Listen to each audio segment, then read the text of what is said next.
Welcome students षष्ठ श्रेणी भाषा कलिका बहिर चतुर्थ पाठ चतुर्थ पाठर मात्रा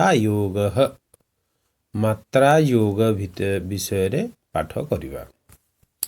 तो प्रथमे आकार योग बा आकार योग शिखिबा। तो आमे यदि क रे आकार योग करिबा, आकार रो मात्रा हला एटा, क रे आर एही मात्रा देले एटा हबो का। सेमिति ख रे आकार मात्रा देले हबो खा, ग रे आकार मात्रा देले हबो गा, घ रे आकार मात्रा देले हबो घा, च रे मात्रा देले हबो चा, छ रे आकार मात्रा देले हबो छा, ज रे आकार मात्रा देले हबो जा। एई आकार मात्रार व्यवहार आमे काकह लिखिबारे व्यवहार करिथाउ। जेमिति क आकारे का, क विसर्ग काकह। सेमिति पादह परे आकार मात्रा लागुछि। पताका तो एवं कारे आकार मात्रा। माला दुई अक्षर रे आकार मात्रा लागिला। एही परि भाबरे आमे आमर समस्त अक्षर मानकरे आकार मात्रा लगई विभिन्न शब्द लिखिबा पई शिखिबा।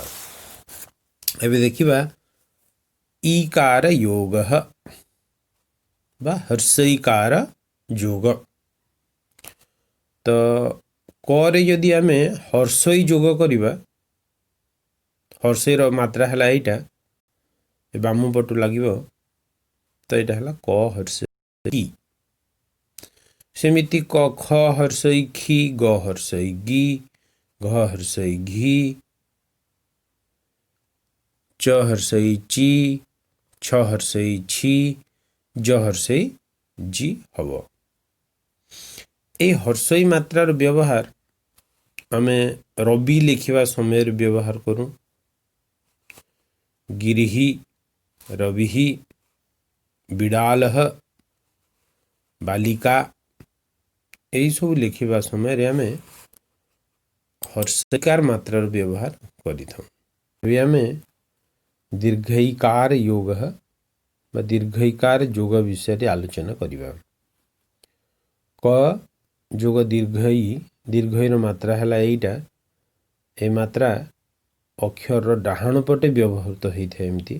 तो एटा हला क दीर्घई की। सेमती ख दीर्घई खी, ग दीर्घई गी, घ दीर्घई घी, च दीर्घई ची, छ दीर्घई छी, ज दीर्घई जी। ए दीर्घईर व्यवहार आमे नदी, जहाँ कि नदी को सूचाए, शशि माने चंद्र, कदली माने कदली, बीणा माने बीणा को बुझेई था। एबे हर्षौकार योगः बा हर्षौकार जोग विषय रे आलोचना करिबा। आमे यदि क रे हर्षौकार जोग करिबा, हर्षौकार मात्रा हला एइटा, या अक्षर तले व्यवहृत होइथाय परि। तो एटा हला क हर्षौकु।